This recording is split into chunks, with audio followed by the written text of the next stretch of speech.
presenta WowMX.tv.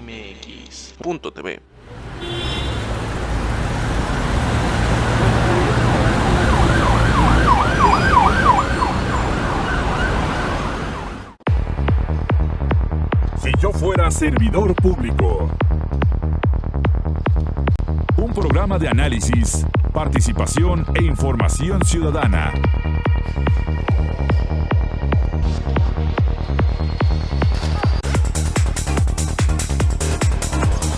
Si yo fuera servidor público.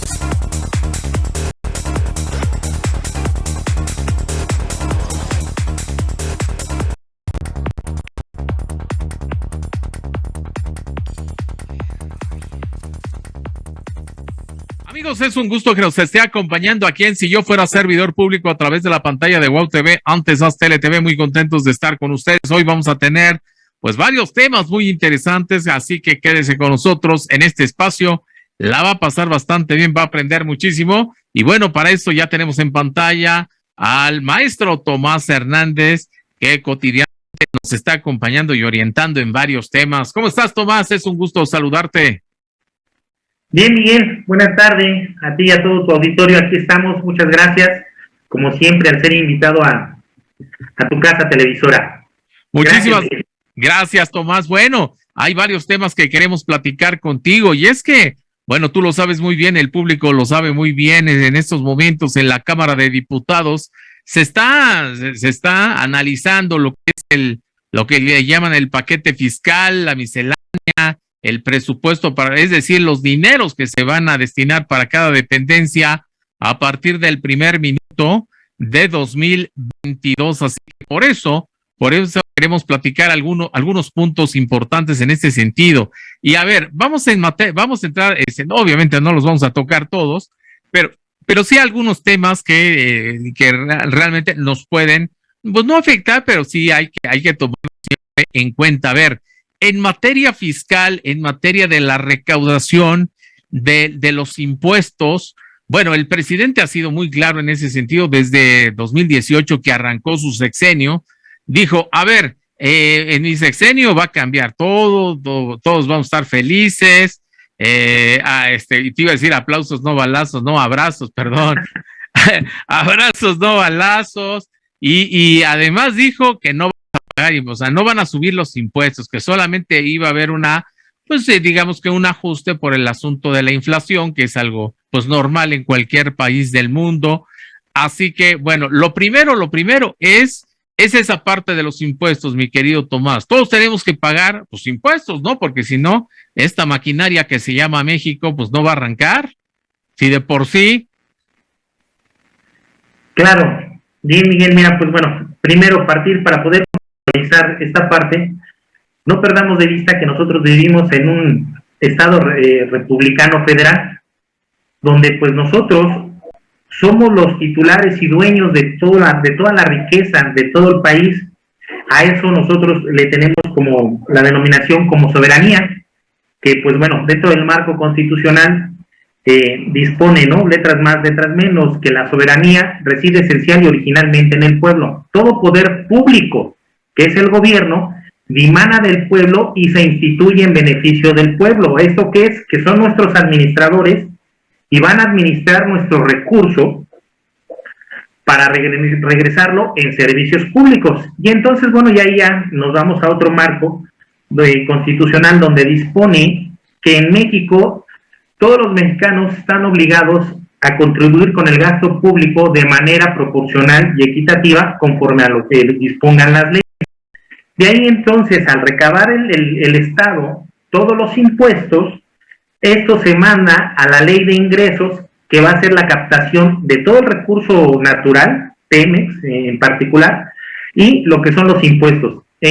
Una de las reformas parte de la reforma fiscal, del paquete fiscal, es el famoso impuesto sobre la renta. El impuesto sobre la renta es el impuesto que grava nuestro incremento de nuestro patrimonio por cualquier circunstancia, que son 4 momentos, que es la venta, la prestación de un servicio, el arrendamiento de algún inmueble o bien, y el poner a trabajar nuestro dinero, que podrían ser dividendos o intereses. Esos 4 momentos son los que grava con este impuesto, que es un impuesto directo, y pues bueno, en México se denomina impuesto sobre la renta. Entonces, de aquí ya partimos, Miguel, donde la ley de ingresos hace la captación, pasa todo un proceso y después de ahí se va a la ley de egresos, que ya la misma administración pública hará un recuento y análisis de todas las necesidades que tiene la administración pública para poder sufragar y satisfacer todas las necesidades de nosotros los gobernados, como es seguridad pública,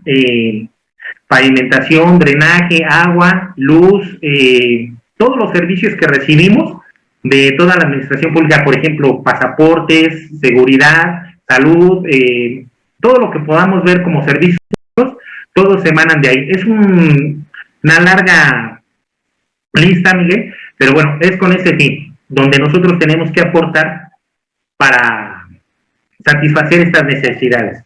Dentro de lo que es el paquete de fiscal, algo que nos hace mucho ruido, pues bueno, y a todos nos está haciendo ruido, es que hoy en día este gobierno quiere que todos los jóvenes, al alcanzar la mayoría de edad, sean registrados en el padrón de contribuyentes. ¿Esto qué quiere decir? Que de alguna forma formen parte de la base de los contribuyentes para poder empezar a tributar, independientemente si tienen ingresos o no.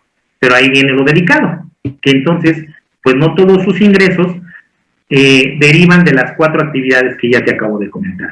Ese es uno de los puntos. ¿Quieres ahondar un poquito más? Bueno, con relación a ello, vamos tocando más ese punto de los jóvenes.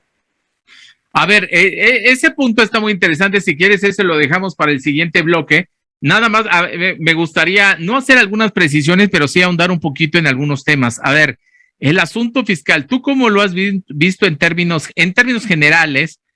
Si comparamos la cuarta transformación, es decir, desde la llegada de este gobierno en 2018 a la fecha, ¿tú consideras que se han aprovechado en términos generales bien nuestros impuestos, es decir, todo el dinero que llega a la hacienda pública en comparación a lo que se hizo, ya no digamos como el presidente, porque yo no me trago esa parte del periodo neoliberal, pero sí podemos decir el sexenio pasado? Ahí sí podemos tener un punto de comparación. Dejémoslo simplemente en el sexenio de Peña Nieto, en términos generales. Sí, claro, mira, los servicios sí han venido en decadencia. Lamentablemente, con ese criterio que ha ocupado este gobierno actual de austeridad, se ha acotado mucho, Miguel. Ejemplo, en materia de salud, le pegó mucho a los institutos al Instituto de Cancerología, le está pegando a la investigación. A lo mejor él dice, estamos en la austeridad, pero un país no crece sin tener salud y sin tener avance a la investigación, Miguel. Tecnológicamente tenemos que ir de la mano con una de salud, cosa que este presidente, este gobierno de la cuarta transformación lo está coartando. Entonces, no es quitar por quitar, es que hay que hacer la política pública para poder satisfacer las necesidades por medio de los servicios públicos. Entonces, ¿qué pasa? Apreciación muy particular. Está dando becas a jóvenes sin oficio ni beneficio, los famosos ninis, y está quitando el apoyo de salud a que realmente necesitan. Ajá. ¿Cuánto cuesta una quimioterapia, un servicio de radiación para el cáncer? Todo eso, ¿cuánto nos cuesta hacer una investigación de campo? Hay que invertirle, hay que apostarle en la investigación. Como bien lo sabemos, no sabemos a qué resultado vamos a llegar, tenemos que apostarle. Ejemplo, lamentablemente México no participó en la investigación de esto que vivimos actualmente con la pandemia, pues en ningún momento México figura como para poder apostarle a la investigación de la vacuna, cuando tenemos capacidad de hacerlo. Tenemos unas instituciones de investigación muy grandes, como es la UNAM, el Politécnico, pero si se ven coartados, el CONACYT, si se ven coartados, pues obviamente no vamos a tener la calidad. Sí, no hay recursos, ¿no?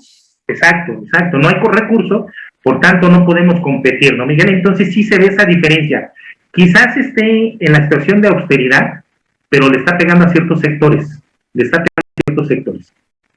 Ahora, también hay que reconocer que independientemente, no es que haya habido derroche de recursos, por lo menos para beneficio de la gente en el sexenio pasado, pero sí hay que reconocer que, bueno, ¿cuántos se robaron? Digo, no vamos a decir todos, pero sí muchos. Eso siempre pasa, mira. Sí, sí. Sí, mira, algo muy al margen y fuera de, y esto ha pasado en sexenio tras sexenio. ¿Qué decían? Que iba a haber austeridad en la Cámara de Diputados y que iban a bajar los sueldos. ¿Por qué no lo hicieron? Es cierto. En el momento que llegó el Congreso de la Unión, los diputados, que la mayoría era morenista, en ese momento hubieran recortado, bajar los salarios. Y tuvieron la oportunidad de hacerlo. Antes de entrar, se hace la reforma y arrancamos. Pero ¿qué dijeron? Ya llegamos a la silla nosotros y entonces sí, todo es nuestro. Y entonces, ya sea amarillo, ya sea azul, sea guinda, sea rojo, sea verde, anaranjado, todos ganan por igual. Ahí sí se ponen de acuerdo, ¿no? Así es. Ahí no les convenía ni uno ni otro hacer el recorte presupuestal para el devengar los salarios, ¿no? Ajá. Y obviamente, pues, en campaña, pues van prometiendo muchas cosas que es difícil resolver todas las necesidades de la sociedad de cada comunidad, porque bueno, somos muchos municipios, tenemos 500 diputados, 500 distritos, que pues bueno, es difícil que se pudieran poner de acuerdo, ¿no? Por supuesto. Vamos a la primera pausa, estamos aquí en Si Yo Fuera Servidor Público, regresamos.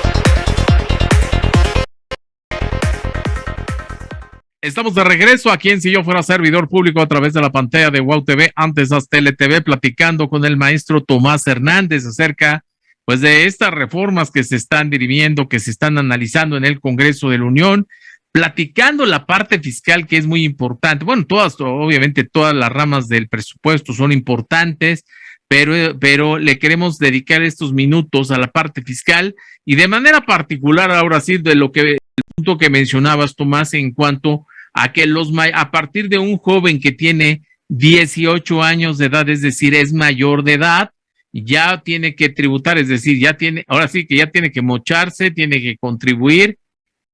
Ahí hay muchas dudas. Yo creo que no ha habido una explicación tan clara, por eso te lo queremos preguntar. A ver, la primera sería, imagínate un chamaquito o chamaquita de 18 años,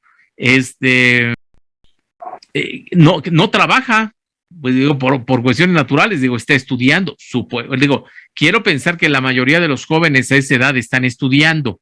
¿Qué pasa con estos jóvenes que están estudiando, que se tienen que inscribir a la Hacienda Pública, es decir, a la Secretaría de Hacienda, que ya se inscriben y todo, pero no trabajan y solamente reciben pues los recursos que les dan sus papás para comprar libros, cuadernos, lápices, pasajes, comida, para sacar copias, o sea, es decir, para todo lo de la escuela? ¿Qué va a pasar a esto? ¿Los van a castigar si no dan algo a la Hacienda Pública? Si algunos de ellos están de cerillos, si tienen que contribuir, si están en una papelería atendiendo, en una paletería, en un mercado. O sea, estoy hablando de empleos que a lo mejor son muy sencillos, ya la labor es muy sencilla para la edad que tienen. Platícanos un poquito más a detalle cómo va a estar este asunto, porque la verdad es que sí hay preocupación porque no hay tanta información en este sentido. A ver, cuéntanos. Bien, Miguel, mira, creo yo que no nos debemos de espantar por cuanto a la reforma. Sí es un poquito compleja, pero no para espantarse, nada más hay que prevenir. Como bien lo mencionas, existe gran porcentaje de la sociedad y de la comunidad dentro de esa edad, jóvenes que están estudiando. Entonces, al momento de llegar a los 18 años, van a ser inscritos en el padrón de contribuyentes. Entonces, de alguna forma van a empezar a ser fiscalizados por cuanto a las cuentas bancarias, Miguel. Entonces, aquí ¿qué es lo que tenemos que hacer? Precisar el concepto a los depósitos. ¿Por qué? Porque imaginemos o pongamos el presupuesto de unos jóvenes que se van, nosotros estamos aquí en el Estado de México, en la Ciudad de México, y mandamos a nuestros hijos a estudiar a Monterrey, a Guadalajara, a alguna escuela donde ellos desearon inscribirse por su especialidad o la carrera que ellos quieren. Entonces, ¿qué es lo que tenemos que hacer? Sufragarle ese recurso por medio de las tarjetas o por medio del banco. Entonces, ¿qué es lo que tenemos que hacer? Precisar la naturaleza de ese depósito, que sería pago para viáticos, pago de inscripción de colegiatura, alimentos. ¿Para qué? Para que si en un momento dado el fisco, el SAT, que deriva de la Secretaría de Hacienda y Crédito Público, llegara a ejercitar facultades de comprobación o de fiscalización, tenga bien preciso de dónde vienen esos ingresos, porque realmente fiscalmente no es un ingreso, ¿sí? Es una entrada que recibe, socialmente es un ingreso, pero fiscalmente no lo es, porque ese ingreso lo obtuvo ya el papá, la mamá, que ese impuesto ya hizo lo suyo por cuanto a la tributación de haber ganado, ya sea por ser empleado, por ser empresario, por rentar, por vender, y entonces él nada más lo saca de su cuenta y se lo proporciona a su hijo. Eso es por cuanto a los hijos que están estudiando lejos de casa. Entonces no tienen trabajo, van a recibir su dinero en las cuentas bancarias, pero sí, reitero, hay que hacer la prevención y precisar cuál es el origen de ese depósito. Lo mismo pasa, Miguel, con los jóvenes que están dentro de los matrimonios separados o divorciados, y donde el papá o la mamá está obligado a dar pensión alimenticia, que bueno, ese es un gran problema en el cual se van a enfrentar siempre y cuando no lo controlen, porque la ley civil familiar obliga a los padres a darle manutención o pensión alimenticia a los jóvenes hasta en tanto no terminen una carrera, siempre y cuando no trabajen. Entonces, una carrera en términos generales van a estar terminando su carrera titulados hasta los 23, 24 años hoy en día. Y mientras van a estar recibiendo ese dinero por cuestión de pensión alimenticia. Entonces, si a los 18 años son registrados en el SAT y los papás les depositan a esa cuenta porque la madre sale de esa figura como tutora, entonces ellos son los que tienen esa obligación directa, más bien ese derecho directo y esa obligación que se va a generar en cuanto a registrar esa cuenta y el SAT pudiera fiscalizarles, Miguel. Entonces, no es un ingreso, es un recurso que reciben a título de donación, pudiéramos manejarlo así. No de forma social, ¿no? Porque si nos vamos al contexto jurídico, tiene ciertas aristas, ¿no? De acuerdo. A ver, Tomás, ¿y qué va a pasar con el recurso que reciben los famosos ninis, los que ni trabajan ni estudian, pero reciben un recurso ya del gobierno federal? Cuéntanos ahí, porque finalmente es un recurso, o ahí no aplica nada. No, tiene que aplicar de lo mismo, porque digo, máxima de derecho, trato igual a los iguales, trato desigual a los desiguales. Entonces, iguales, si ya tienen la mayoría de edad, van a ser inscritos en el padrón de contribuyentes, y entonces los depósitos que reciben de sus becas o apoyos de gobierno federal, pues también pueden ser fiscalizados. Que no me imagino, deberán de ir precisos que provienen de una beca del gobierno federal, por tanto no va a haber problema. De acuerdo. Oye, a ver, no sé si en este grupo de los ninis, me refiero en cuanto al trato que dé Hacienda a partir de que se apruebe esta reforma, y este punto en particular, se aplique también para esos jóvenes de 18 años que tienen alguna enfermedad, como le llaman ahora por el COVID, lo has escuchado seguramente, las comorbilidades, es decir, alguna enfermedad como cáncer, como alguna enfermedad vascular, entre otras enfermedades que son pues obviamente que tienen que ser atendidas, pero que bueno, como todo joven, como tú lo dices, todos tienen que inscribirse. En este caso en particular, ¿también se aplicaría igual que a los ninis o cómo sería? Bueno, ahí tendríamos, considero, Miguel, dependiendo del tipo de situación de salud que tengan, pero vamos a pensar que tengan alguna necesidad de ser representados por su padre o por algún tutor, que comúnmente son los padres. Entonces aquí tendría, o se tiene que hacer, lo que se tiene que hacer es llevar a cabo un procedimiento judicial en el Estado de México llamado no contencioso, procedimiento especial, y en la Ciudad de México se llama jurisdicción voluntaria, donde no hay una litis, pero sí buscamos que esa persona que alcanzó la mayoría de edad y tenga algunos padecimientos mentales o físicos, no se pueda valer por sí mismo, el mismo juzgador lo determine como representante de forma permanente. Obviamente, al hacer la apertura de la cuenta y reciba alguna pensión por parte del padre o alguna beca o algún apoyo, la cuenta deberá de venir a nombre de Tomás Hernández en caso de interdicto y o el tutor. Y entonces el banco tendrá que reconocer esa resolución judicial donde el tutor podrá firmar y disponer de ese recurso. Arriba de él existe otra figura que se llama curador, que es el que va a revisar que el tutor haga las cosas de forma adecuada, no vulnerando su esfera jurídica, en caso particular su patrimonio del menor o del interdicto, perdón.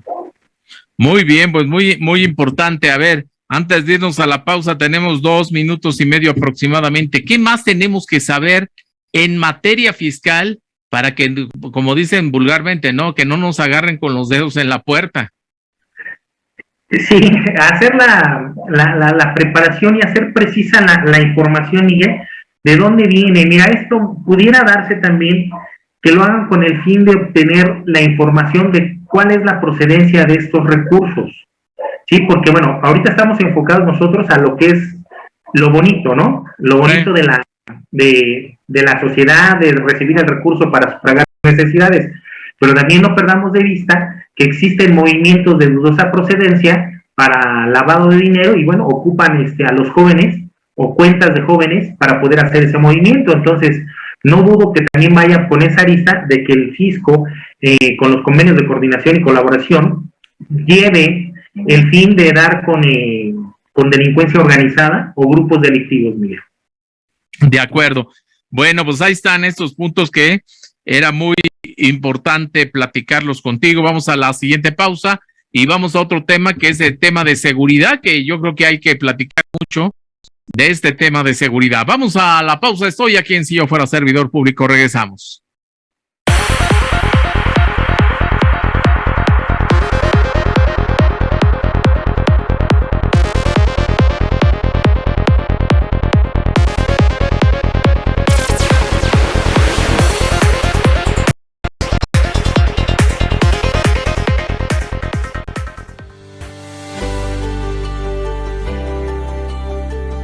Wow, MX. Punto.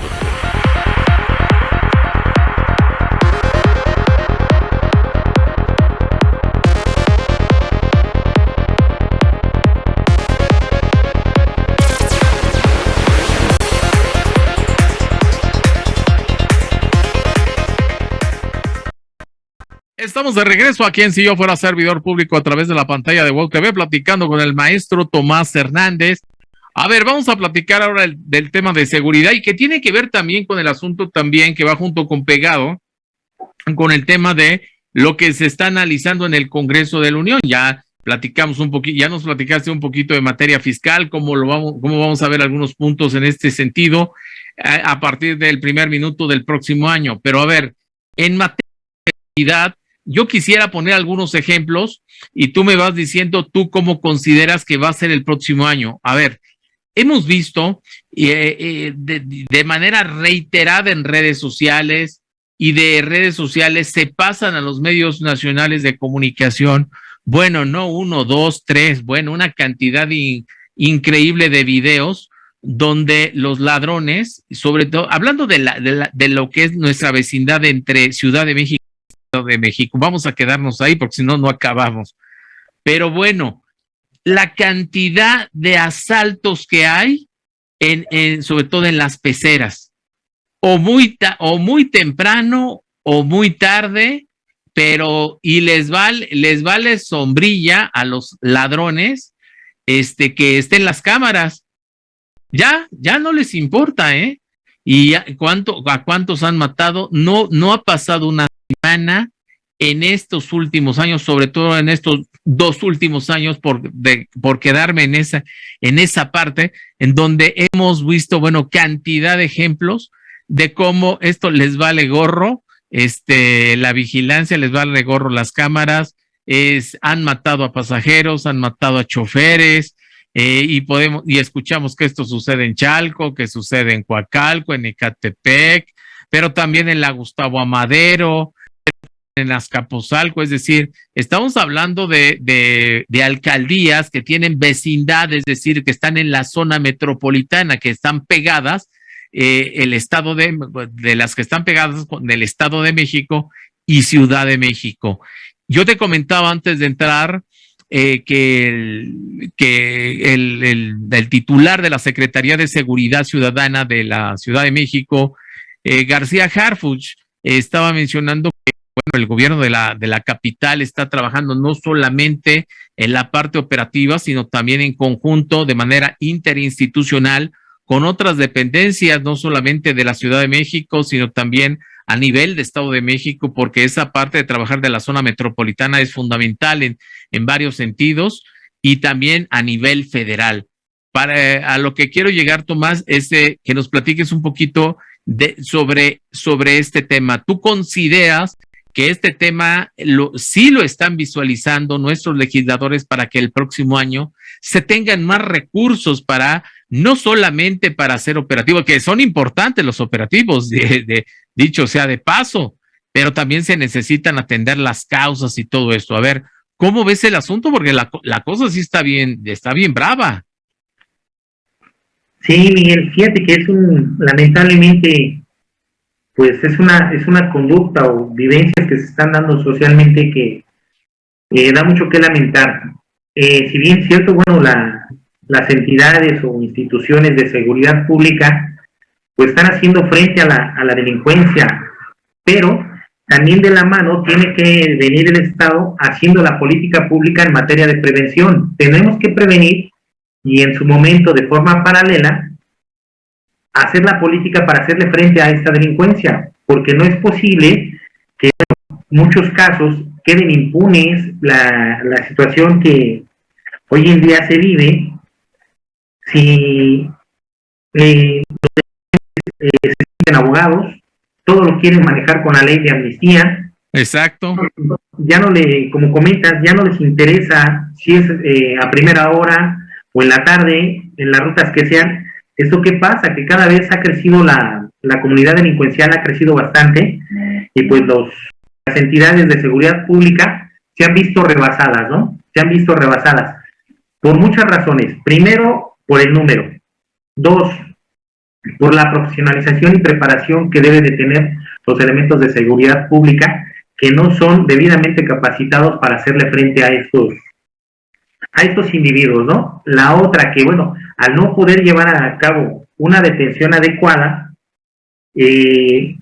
con el nuevo sistema penal acusatorio, resulta que los protocolos de detención no son los adecuados y le están violando garantías o derechos humanos a los individuos autores de la conducta. Entonces, pues bueno, llegan a disposición del Ministerio Público, a disposición del juez de control que debe de vincularlos, y pues resulta que la detención es ilegal. ¿Por qué las determinan ilegales? Por falta de profesionalización y preparación de los elementos captores, de los primeros respondientes, que son los que intervienen al momento de la detención o de la comitiva del hecho delictivo. Entonces, otra parte que también se está saliendo de control, y es a consecuencia de, Miguel, es que la misma sociedad está empezando a tomar cartas en el asunto y lo están hinchando. Exacto. ¿Por qué han tomado ese actuar de linchar a los autores de las conductas? Pues porque el Estado, en este caso los policías, pues no hacen el trabajo, no llegan a tiempo, llegan al Ministerio Público por la defensa de los abogados, sin razones, se van libres, ¿no? Entonces ya la sociedad está cansada de todo esto, ¿no? Que no se lleva debidamente los protocolos de detención para poder ser procesadas estas personas. Ahora, fíjate que de lo que acabas de comentar es muy acertado. Simplemente yo sumaría un elemento más y a ver qué opinas al respecto, porque lo crítico que estamos viendo en las bandas de delincuentes, cuando que te estoy comentando y que se corren como pólvora en redes sociales, es de que ya hay muchos y dices, este es un chamaquito. ¿Cómo puede ser posible que un chamaquito esté en estas, pues en estas andanzas? Fíjate, simplemente te voy a comentar, hoy me platicaron un ejemplo de que sucedió aquí en Gustavo Amadero. Tú conoces bien la colonia, es en San Juan. Comentaban que un modus operandi de dos jóvenes, dos chicas atractivas, por lo que me comentaban, le pidieron ayuda a un joven porque, oye, fíjate que se me descompuso el coche, échame una mano para empujarlo, a ver si arranca. Y entonces este muchacho, pues obviamente, pues vio que las muchachas estaban muy atractivas, muy guapas, y le dijo que sí, que con mucho gusto, para no hacerte el cuento largo, ya que empezaron a empujar el coche, al muchacho lo tenían en medio. Y entonces una de ellas sacó la pistola y le sacaron la cartera, lo poco que traía. O sea, te das cuenta también, dices, ¿cómo puede? O sea, es los modus operandi que están realizando ahora la delincuencia organizada, ya no solamente son hombres, sino también son mujeres. Bueno, que no es de ahorita, es de atrás, obviamente, pero a lo que voy es de cómo está haciendo la delincuencia para, pues, no sé si decir que hipnotizar o qué le están haciendo a las nuevas generaciones, que es más atractivo estar con estos maleantes que irse por el camino, pues, el camino correcto. Sí, fíjate que es una situación muy delicada porque, bueno, los modus operandi se han ido actualizando y haciendo, implementando nuevos modos de poder actuar, que te vendo un teléfono, me encontré este teléfono, y pues bueno, se va generando ahí ese problema, ¿no? Para robar a la gente, a las personas que, pues bueno, confían en la demás gente. En este caso que comentas, pues, dos jovencitas que aparentemente necesitaban ayuda, pues este chico les da la ayuda a su petición, y pues bueno, ya cuando les ayuda, pues lo despojan de sus cosas. Entonces, pues bueno, ahí ¿qué pasa, Miguel? Que más que hacerle frente a la delincuencia, tenemos que atender esa necesidad de prevención, el ver por qué la sociedad se ha salido de control por cuanto a los valores y principios, y pues bueno, buscan nuevas formas de operar, ¿no? Ahora, jovencitos arriba de los 14, 16 años, antes de los 18, pues resulta que no son sancionados y no son tratados como la ley penal general lo estipula, ¿no? Como delincuentes, que bueno, delincuentes ya es hasta el último momento, porque hoy en día ya no se les da esa tesitura por los derechos humanos. Ahora los jóvenes se llaman adolescentes con conflictos con la ley penal. Pues la conducta es la misma. ¿Y qué pasa? Que ellos son expertos y saben que antes de los 18 años no van a ser tratados como tal y no van a ser sometidos a un proceso que, como lo marca la en materia penal, ¿no? Entonces tienen un tratamiento especial y las sanciones pues obviamente son mucho menores, ¿no? Y el trabajo de los centros para ser readaptados, pues bueno, tienen otro nombre, escuelas para adolescentes, quintas, que ya no se les llama como antes de reformatorio para adolescentes, ya no, hoy en día se les llama de esa forma, ¿sí? Entonces ellos son expertos y saben que no van a llegar hasta allá a ser vinculados a un centro de readaptación para adultos, ¿no? Y obviamente el tratamiento es muy diferente. De acuerdo, vamos a continuar con este tema, vámonos a la última pausa. Estamos aquí en Si Yo Fuera Servidor Público, regresamos.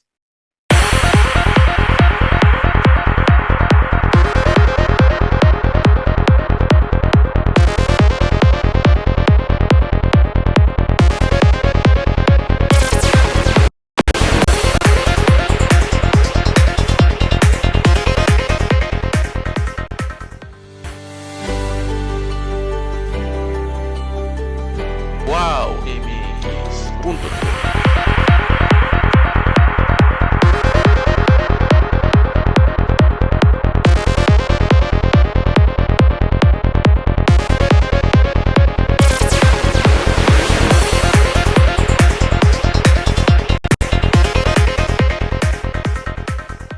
Estamos de regreso aquí en Si Yo Fuera Servidor Público a través de la pantalla de WOW TV, platicando con el maestro Tomás Hernández. La verdad es que ha sido muy interesante la plática. Platicamos la parte fiscal, lo que está analizando en el Congreso de la Unión, de que le van a, los mayores de 18 años, pues van a tenerle que entrar ahí con su registro, su RFC, que no nos espantemos, dice, coincidimos, ¿no? Que tienen que estar perfectamente informados. Pero sí, platicamos algunos actualmente, sobre todo que tenemos entre Ciudad de México y Estado de México. Y bueno, cuando estabas diciendo, Tomás, de que debido a que no en algunos casos no se hace, digamos, la recopilación de todo el material de cuando se hace la carpeta de investigación, no se hace conforme, pues no sé si decir cómo es el término, si conforme a derecho, no se hace como Dios manda, no, pues no se hace bien, vamos.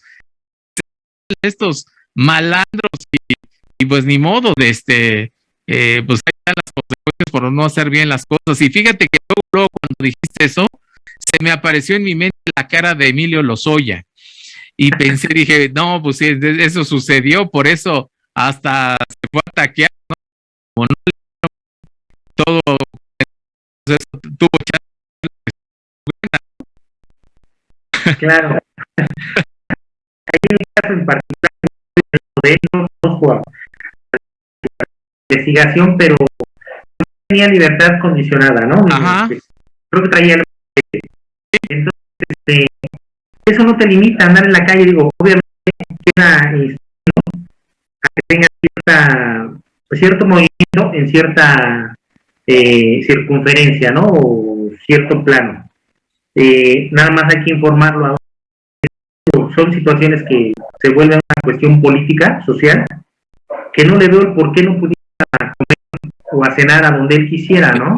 Fíjate que es lo que acabas de decir muy interesante, porque ¿cuánto tiempo tuvimos porque yo estoy en los medios y no pudimos ver una imagen de que cuando llegaba a México, o sea, por lo menos que lo presentaran en la rejilla de prácticas, que le llaman así, no lo vimos en ningún lado, o sea, inclusive llegamos o sea, mal pensados, dijimos, no es, ya se arregló, está en libertad, bueno, sí estaba en libertad, pero no con las condiciones que ya después dijo la Fiscalía General de la República, a raíz de que una periodista, Lourdes Ramos, le evidencia la manera que vive el señor.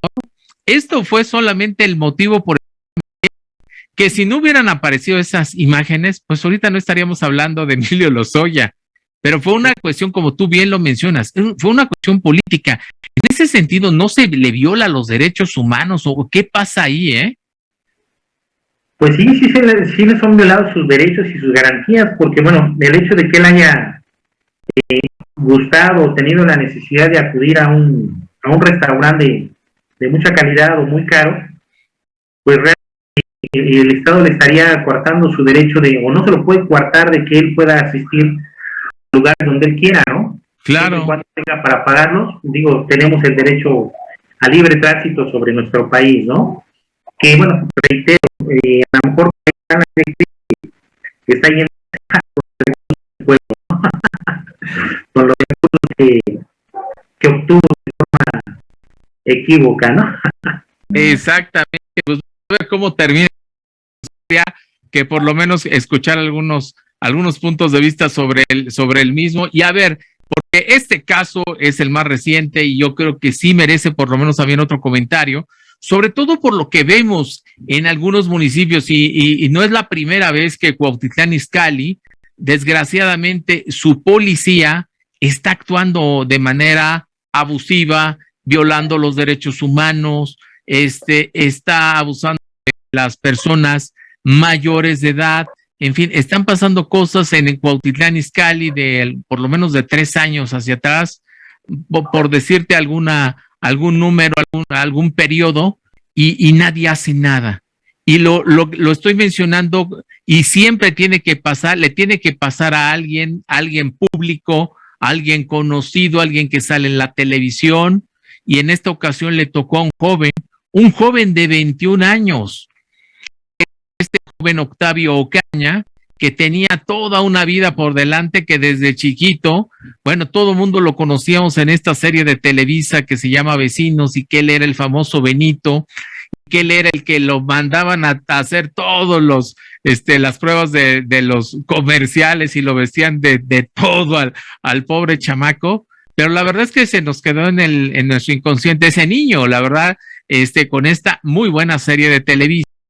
Y bueno, el asunto es muy triste. Unos policías que lo persiguen, lo balean, muere este joven.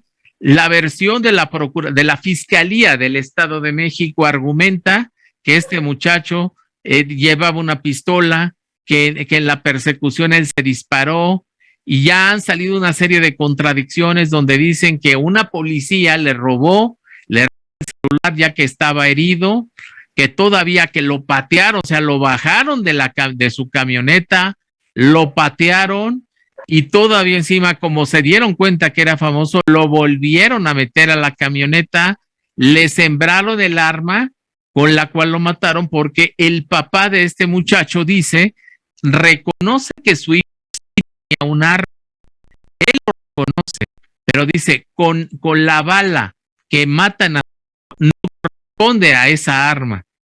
Entonces, bueno, hay una serie de cosas que tú dices, bueno, esto está patas arriba, o sea, si alguien famoso, es que a eso quiero llegar, Tomás, si alguien desde el momento que se dieron cuenta hubieran hecho bien las cosas, es decir, bueno, pues ni modo, la cajeteamos, tarde o temprano nos van a cubrir, la vida ya no se la va a cobrar al muchacho, pero por lo menos se tendría que hacer justicia. Y en este momento inclusive están corrido en redes sociales algunos videos donde aparentemente se está metiendo sustancias, ¿cómo se llama? Cocaína, al parecer, este muchacho. Que dicho sea de paso, bueno, vamos a pensar que sí lo hizo, pero eso no quiere decir, pues, de que lo tenga, o sea, que lo maten, y de la manera. Así que ojalá y las nuevas autoridades que vienen de Cuautitlán Izcalli, que son de otro partido político, pues hagan algo al respecto. Digo, no solamente por este muchacho, sino porque hay muchos casos como ese, y como ahora sí que de chile, de mole y de dulce tenemos en ese municipio. Bien, Miguel, pues bueno, este caso pues se da a la luz pública porque pues resulta ser una figura pública, ¿no? Sí. Pero así como hay muchos casos. Fíjate que, retomando y platicando nuevamente del nuevo sistema penal, es muy bueno, Miguel. Lo que sí es que no tenemos todavía la capacidad plena para llevarlo a cabo. Uh-huh. Como bien manifiesta el papá de este chico, sí tenía un arma, pero no corresponde. Entonces, ¿qué es lo que tiene que hacer la autoridad? Primero, hacer el levantamiento y búsqueda y levantamiento de indicios. Para determinar si él se disparó o no, primero hay que hacer una prueba de rodisonato de sodio, la famosa prueba de Harrison, o de parafina, que van muy parecidas. No es lo mismo, pero bueno, son muy parecidas. La finalidad es encontrar restos de quemaduras y variplomo en la mano. Ahí tiene que entrar también la prueba de balística, donde exista una correspondencia del proyectil con el cual se lesionó, corresponda a la del arma con la que supuestamente se lesionó. Sí, debe de haber una correspondencia, porque toda arma está identificada por cuanto a su interior del arma, y puede ser identificada en cualquier momento, siempre y cuando esta se accione ese mecanismo y expulse un proyectil, ¿sí? Puede ser identificada. Entonces hay que hacer la prueba de balística, la de rodisonato, y la de posición víctima-victimaria, para analizar el trayecto y la trayectoria del proyectil con el cual se lesionó. Ahora, si este chico venía consumiendo drogas o no, faculta a las autoridades, en este caso a los policías, para privarlo de la vida. Si él incluso se opuso a una detención, tiene que ir mediando la fuerza de detención, y esos son los famosos protocolos de detención. Claro. Si ellos no se ven amenazados por cuanto a su vida, no pueden accionar un mecanismo de un arma de fuego a los policías, ¿sí? Tienen que ir avanzando, primero la verbalización, y pues posteriormente tienen que ir subiendo para mediar la fuerza que van a ocupar, someter o detener a la persona que está cometiendo un hecho posiblemente constitutivo de un delito. ¿Sí? Híjole, pues ojalá y este caso, como otros más en Cuautitlán Izcalli, se resuelvan, porque, bueno, yo creo que ese es el clamor que tienen todos los vecinos de esa zona. Bueno, y de otras zonas, por supuesto. Sí, digo, este es uno de tantos que sale a la luz reitero, por ser una figura pública, ¿no? Pero, pues, de casos similares, hay miles en nuestro país, algunos son documentados, grabados por las cámaras del transporte público, por las cámaras del famoso C4, C5, C2, como sean designados, ¿no? Pero no todos salen a la luz por la cuestión de no ser una figura pública, ¿no? Y hay muchas actividades o actuares que no son denunciados y quedan en el limbo. Y obviamente, pues, de esta conducta, pues, quedan libres y hay mucha impunidad. Vaya, pues vamos a ver qué sucede, porque ¿cuándo inician las nuevas autoridades en el Estado de México, las municipales? A partir de enero, ¿verdad? A partir del 1 de enero de 2022 toman posesión. Y ahorita están en el cierre y la preparación para hacer la entrega de todo lo que es la administración pública a nivel municipal. Oye, que por cierto, tú que tienes perfectamente rayada toda esa zona estamos hablando de Catepec, de Ojo de Agua, de toda esa zona, ¿cómo está? ¿Más o menos igual que Cuautitlán Izcalli, o ahí sí ha bajado la delincuencia? A ver, nada más para aclararnos el punto. No, Miguel, al contrario, se ha incrementado, y Catepec está teniendo un incremento enorme, ¿no? De actos delictivos. Ha ido a la alza. Coacalco, pues también. Creo que, bueno, lamentablemente, pues no, pero sí la delincuencia se ha incrementado bastante en todo Catepec. Híjole. Oye, y en estos últimos minutos que nos quedan de programa, a ver, las sociedades civiles, las famosas SC, las ACs, todas estas instituciones que, por cierto, ya ni lo platicamos, que también se las quiere, ¿cómo se llama?, golpear el gobierno federal. Pero bueno, ese ya es otro tema. Pero bueno, si quieres, ahí coméntanos si les va a pegar o no. Pero a ver, el trabajo que realizan sí serviría para disminuir la delincuencia en un no corto tiempo, porque sería mentira, pero a un mediano largo tiempo sí, yo creo que sí tendría que rendir fruto. Estamos hablando de capacitación, estamos hablando de cursos de derechos humanos y de otras materias, para los jóvenes, los padres de familia, para los jóvenes que están desgraciadamente, en fin, para muchos grupos vulnerables, obviamente. ¿Qué tanto puede ayudar el trabajo de estas agrupaciones, Tomás? Pues bastante, Miguel. Déjame decirte que, pues, las asociaciones y sociedades civiles y fundaciones que derivan de ello hacen labor altruista. Entonces, todas estas instituciones van con el fin de prevenir y rescatar. Eso, pues, es hacer política pública y combatir la delincuencia. Obviamente, el trabajo no lo vamos a ver de aquí a mañana.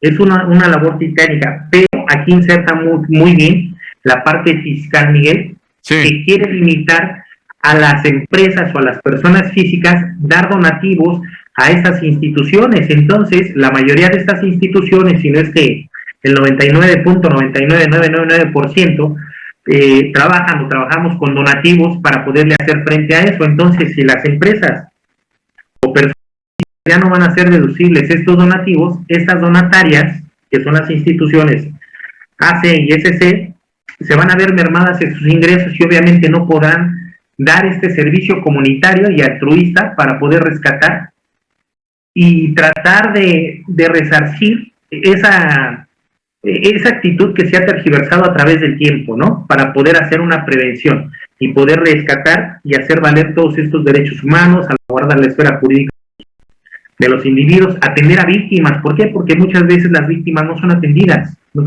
Ahora, tenemos que atender la parte de por qué el autor de la conducta la cometió. Hay que ver esos factores endógenos y exógenos, internos o externos de él, desde la perspectiva biopsicosocial, que lo han llevado a cometer esas conductas. Y entonces tenemos que atenderlas, tenemos que hacer la amalgama. Familia, en casa, trabajo y escuela. la amalgama como sociedad y le demos para adelante para poder prevenir la conducta delincuencial. Muy bien. Pues Tomás, como siempre, te agradecemos mucho tu participación aquí en Si Yo Fuera Servidor Público. Un comentario final que nos quieras dar como conclusión de todos los temas que abordamos y que son muy importantes. Bien, Miguel, primero, no tener miedo a las reformas fiscales, nada más vamos precisando las cosas, nada más que hacer claro los tiempos en que va a ser la recepción de esos depósitos, la famosa causación, que bueno, ya comentábamos los 4 tiempos o los 4 momentos, que es venta, arrendamiento, un trabajo e intereses o dividendos. Y por cuanto a la política pública para la prevención del delito, pues que vayamos trabajando y que sigamos aportando a las sociedades y las fundaciones y asociaciones civiles para poderles dar tela para trabajar, ¿no? Y que hagamos un equipo, escuelas, casa y trabajo, hacer la amalgama. Muy bien, pues muchísimas gracias, Tomás, y estamos en comunicación próximamente. Gracias, Miguel, buenas noches a ti y a tu auditorio. Gracias, Tomás, y gracias a todo este gran auditorio que nos acompañó en Si Yo Fuera Servidor Público. Quédese en la programación de la televisora. Nos vemos. Wow, MX.tv